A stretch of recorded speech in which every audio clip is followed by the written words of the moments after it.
My Pecha Kucha is on the Ark of the Covenant.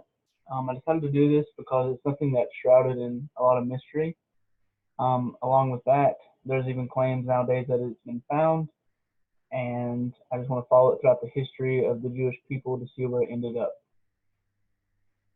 It started out with Moses climbing on top of Mount Sinai, where he received the two tablets from God for the Ten Commandments. It was also here where he received the instructions, the specific instructions from God for the Ark of the Covenant, of how God wanted it to be designed and what parts he wanted inside of it and what ingredients to use to build it. One thing he asked for specifically was an acacia tree, which was highly abundant in the desert climate, and which makes sense why God would ask. Plus, it was a very beautiful tree. Along with that, the wood is very resilient and lasts for a really long time. So God was using some forethought there in that instruction.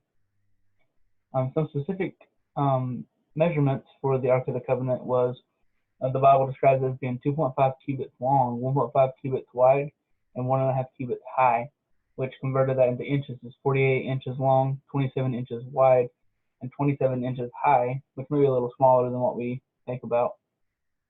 God asked specifically for pure gold.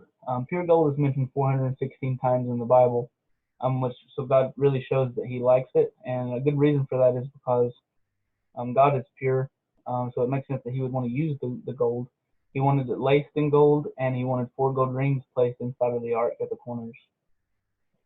Also, with his instructions, he wanted 2 gold cherubims to be placed on top. Cherubims sit at the feet of God, and they're messengers for him, they're servants for him.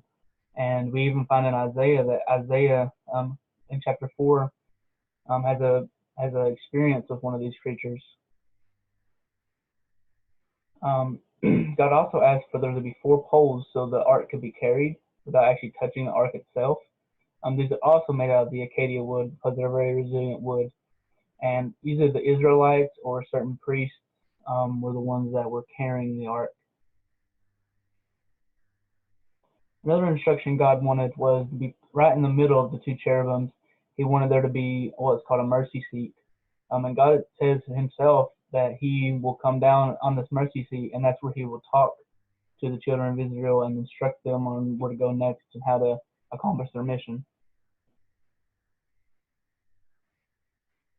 Okay, here one of the most famous times with the ark is that it was instructed to walk around Jericho with the 7 ram's horns when they blew.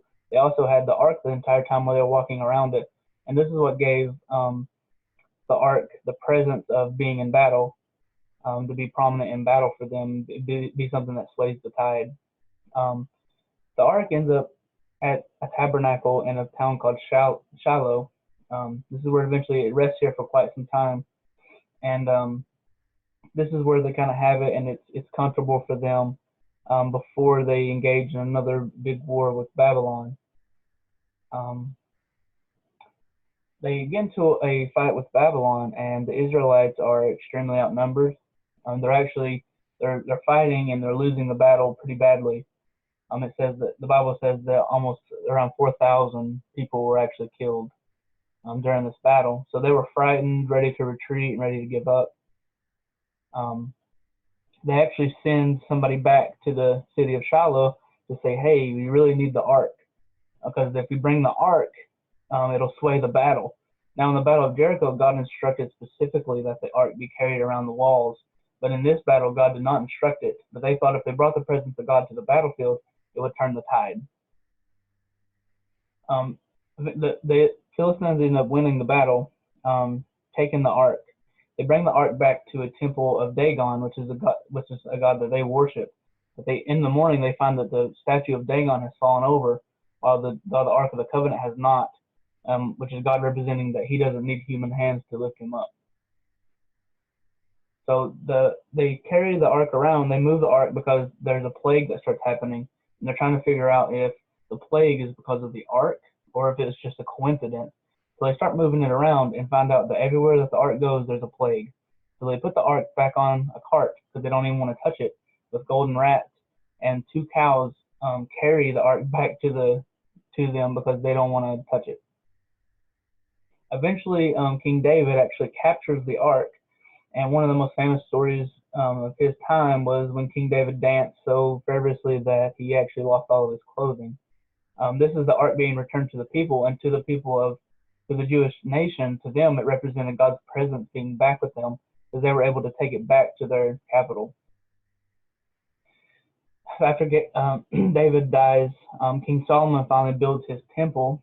You know, is one of the most amazing feats, you know, that the Israelites were able to put together. And within here, they stored the Ark of the Covenant, and to them, this was supposed to be like their finished product. They thought that this was the best thing they could give to God. Unfortunately, around 605 BC, they end up losing it all to an onslaught of King Nebuchadnezzar coming and taking it. Babylon conquers Judah, takes the ark, and around this time, this is where the ark, we completely lose track of it in history, and where a big part of the mystery begins. And really unfortunate part of this was that the 2 tablets of Moses, the 10 Commandments, was actually taken with the ark, which there's other things in there that's important, but to modern day Christianity and Jewish religion, it's a very prominent thing that we've lost out on to have. If we had this in the physical realm today, it would make a huge difference for us. Even in modern day culture, you know, back in the 80s, the Indiana Jones was a huge movie chain, and they decided to make a movie of Raiders of the Lost Ark, where the Germans are trying to seize the Ark and thinking that the Ark will give them the power to basically take over the world. So they even came into a modern World War II culture at the time. The Ark now is believed to reside. There's people that claim in Ethiopia that they have the Ark. Now, no one is allowed to enter and see the Ark besides one monk. They won't allow anyone in to verify it or to say that it actually is the Ark. And just a funny picture of what would happen if somebody snuck in to look at the Ark.